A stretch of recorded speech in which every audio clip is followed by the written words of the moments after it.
I hate losing money. You hate losing money. Your friends hate losing money. You don't need to be losing money when the entire market is crashing. As a financial advisor, I've learned ways that you can make money while everyone else is holding the line. I'm using these same techniques in my clients' portfolios every single day. So make sure you watch through to the end of the video so you can learn how to implement these techniques for your portfolio as well. If you like making money in the market, do me a favor, go long on that like button and subscribe to the channel to get the best stock picks. And remember, friends don't let friends lose money. So share this with somebody so you don't become an old, lonely, rich person. All right, this first technique is really basic in theory, but so hard to implement, but it is so important. You need to change your investment allocation. The past decade, people were way overweight in the growth sector, usually like tech-oriented stocks, which was a really, really good idea at that point in time. Since 2012, stocks like Tesla were up 13,000%. Nvidia is up 4,100%, and Amazon is up 1,200%. So really incredible returns over that period of time. And if you were overweight that sector, growth and tech, you just crushed it the past decade.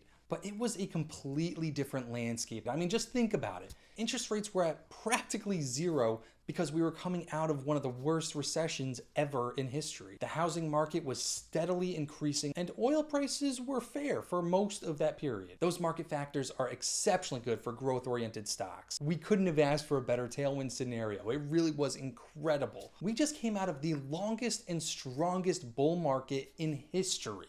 Where are we today? We have inflation that is higher than it's ever been in 40 years. Food and gas prices are soaring way out of control, and interest rates are crushing the financial markets. We have to face it. We're just in a different environment than what we were before. It's not bad, it's just different. The investments that we were in before aren't going to work like they once did. It's not to say that they'll never work that way again, it just probably won't be for a while. Instead, we need to look for investments that are more profitable today, not future profitability in 20, 30, 40, 50 years from now. Shifting into more value-oriented stocks could be more appropriate, and it's especially important to have stocks that have buying power in today's inflationary environment. Now, most of these stocks aren't sexy. They're not super cool stocks that are using artificial intelligence to predict the future or do time travel.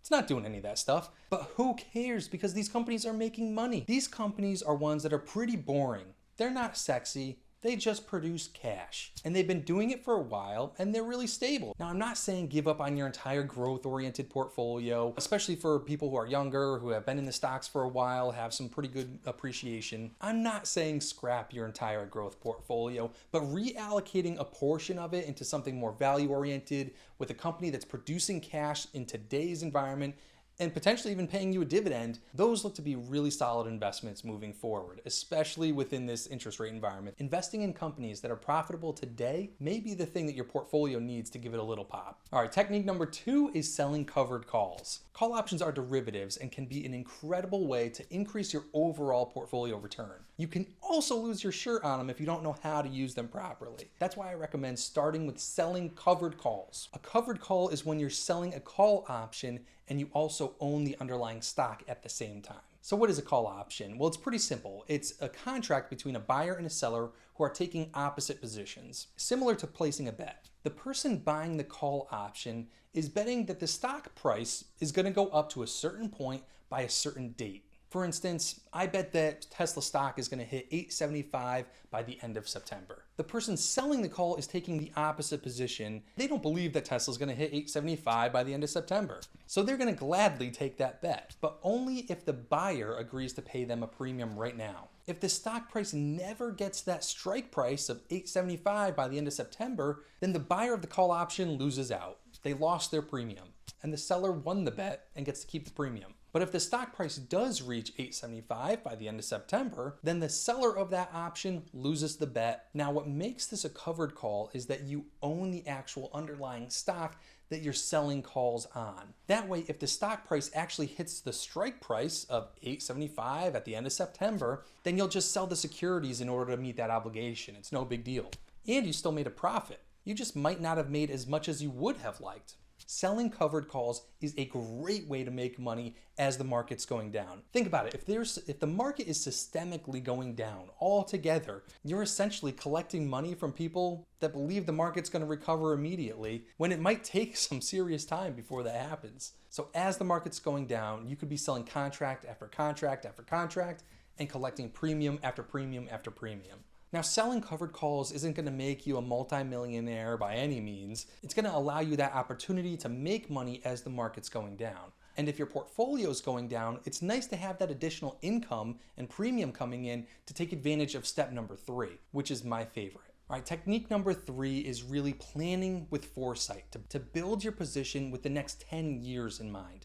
Don't think about the next 1, 2, or 3 years, but the next 10 years in mind. Now, this isn't rocket science. It's nothing special, and it isn't necessarily going to make you money in the short term either. But this is the most consistent way that broke people become rich, that rich become wealthy, and wealthy become even wealthier, especially if you have time to your advantage. Now, when I say build your position, what I'm really talking about is thinking about what stocks or companies or indexes do you think are going to be here for the long term? Companies that are bulletproof. That's what I want you to have in mind, is companies that you use every single day. You buy their products, you know they've been here for a long time, you know they're profitable, and you really believe in this company. And building your position into this company slowly over time by dollar cost averaging into it. If the market's going down and you're dollar cost averaging, buying in as the market's going down at lower and lower and lower prices, inevitably when the market recovers, then you're going to be making a higher profit. Now, there's no guarantee in terms of where the market is and when the bottom is, or if the market's going to continue going down. So it's a smart idea to strategically be planning how you're going to be putting money into this company. What do you think a fair value is of this stock? What do you think the price should be for this company? And what I want you to do is take advantage of the moment where there's so much angst, there's so much anxiety. People are really scared right now and starting to pull money out. The capitulation that we keep hearing about. People are taking their money out of the market at the worst time possible as things are nearing the bottom. And I want you to start taking advantage of that moment and adding to your positions slowly over time to get a solid base. And know that you have a plan for the next 10 years. This is going to be an investment that you're holding for the long term, knowing that this is a good company that will be here in 10 years. Warren Buffett has always said, be fearful when people are greedy and greedy when people are fearful. The odds are you can be pretty greedy at this point and be successful for taking that risk in the long term. This is the most consistent and the best way I've seen broke people become rich. Rich people become wealthy, and wealthy people become even wealthier. This is an opportunity right now that everybody here can take advantage of. Give it a little bit of time before things come back around, but now's your time to be a smart investor. So that's what I got for today, guys. I appreciate your time. Don't forget to go along on that like button, subscribe to the channel to stay up to date on the most relevant stocks and stock analysis. And remember, don't let your friends lose money, and don't become an old, lonely rich guy. Share it with your friends. Appreciate your time, guys. See you next week.